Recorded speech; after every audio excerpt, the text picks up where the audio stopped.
Նոր սահմանադրություն ունենալու որոշումից հետո վարչապետ Նիկոլ Փաշինյանը այսօր առաջին անգամ հայտարարեց, տեքստում անկախության հռչակագրին հղում պետք է չլինի, հստակ շեշտելով դա իր քաղաքական դիրքորոշումն է։ Այդ տեքստը նրա մասին է, որ Հայաստանի անկախ հանրապետություն, պետականություն չի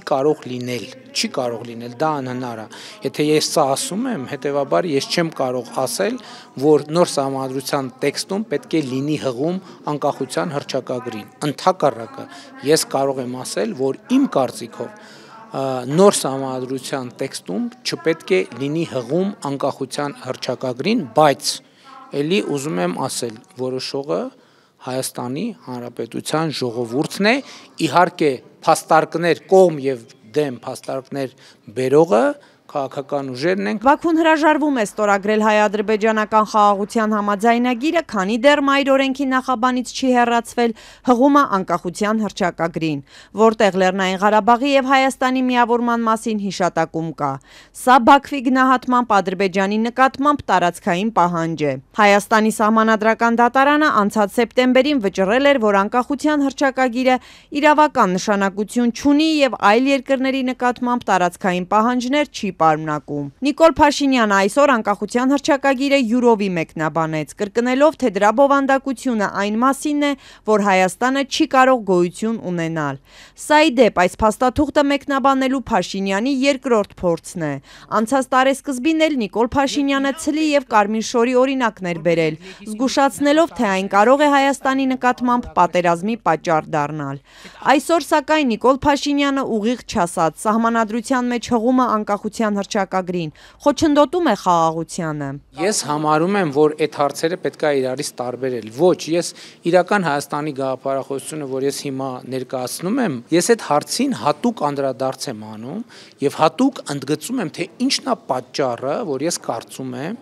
որ Հայաստանի Հանրապետությունում նոր սահմանադրություն պետք է ընդունվի։ Փաշինյանը, որ պաշտոնավարման նախորդ տարիներին պնդել է գործող եւ նախորդ սահմանադրությունները լեգիտիմ չեն, նորն ունենալու ուղղությամբ մինչեւ 2024 թվականը ոչ մի գործնական քայլ չի արել։ Նորը մշակելու որոշումն ընդունեց անցած տարվա մայիսին, երբ Բաքուն արդեն հստակ հայտարարում էր. դա խաղաղության հաստատման նախապայման է։ Այժմ Արդարադատության նախարարությունում առանց հայեցակարգի տեքստն են գրում, բայց հայտնի չէ ինչ առանցքային փոփոխություններ են նախատեսվում։ Փաշինյանը այսօր նոր սահմանադրության անհրաժեշտությունը բացատրեց իրավակարգի եւ քաղաքացիների միջև խզումով։ Իրավակարգը, որը բխում է սահմանադրությունից, կտրված է ժողովրդից մի պարզ պատճառով։ Սահմանադրական բոլոր հանրաքվենները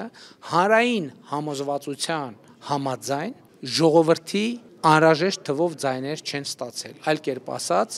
հանրաքվեների արդյունքները մանիպուլացվել են կամ կեղծվել են։ Խորհրդարանական ընդդիմությունից միաձայն պնդում են Փաշինյանը, որքան էլ փորձի անկախության հռչակագրից հրաժարվելու հիմնավորումներ ներկայացնել, իրականությունն այն է, որ նա կատարում է Ադրբեջանի հերթական պահանջը՝ իշխանությունը պահելու համար։ Ընդդիմադիր պատգամավոր Արթուր Խաչատրյանի կարծիքով նույնիսկ Նիկոլ Փաշինյանի այս հայտարարությունից հետո Բաքուն չի ստորագրի խաղաղության համաձայնագիրը։ Եվ դրա համար այս իշխանությունները, որոնք սկզբից խոսում էին սահմանադրություն ընտրություններից հետո, չէ՞, հետո ասին լավ սկսում ենք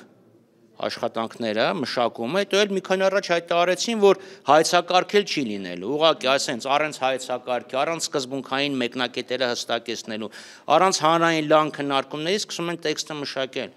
որովհետև կրկնում եմ, ինքը պետք է պարտադրի, փորձի պարտադրել ժողովրդին, Ադրբեջանի հրահանգով ընդունել մի սահմանադրություն, որ բավարարի Բաքվին, որպեսզի ինքը կարողանա մնա իշխանություն։ Ընդդիմադիր մյուս պատիվ ունեմ խմբակցության ղեկավար Հայկ Մամիջանյանը կարծում է, նոր սահմանադրության հանրաքվեն կտապալվի, որովհետև քաղաքացիները հասկանում են, դա Բաքվի օրակարգն է։ Ես շատ խիստ կասկածում եմ, որ Փաշինյանենք ունակ են ապահովել հանրաքվեի համար անհրաժեշտ բավական մեծ թվով ձայների քանակը, դա բավական բարձր,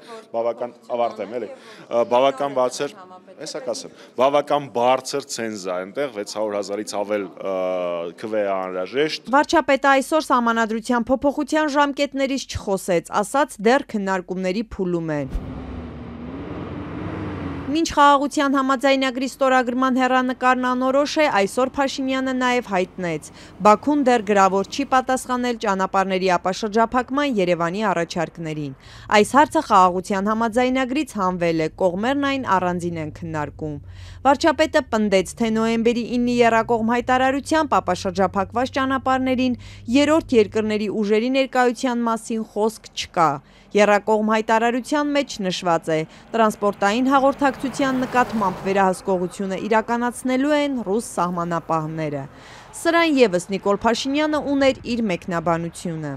Ինչի վերահսկողություն, հասկանանք, շատ կարևոր է այդ հարցի պատասխանը ստանալ եւ որտեղ վերահսկողությունը մենք այդ հարցին տվել ենք պատասխան եւ ասել ենք որ դա կարող է լինել եւ մեր ընկալմամբ դա կարող է լինել մոնիտորինգի գործառույթ, որը կարող է իրականացվել Մոսկվայից կամ չգիտեմ արբանյակային կապի միջոցով, արբանյակային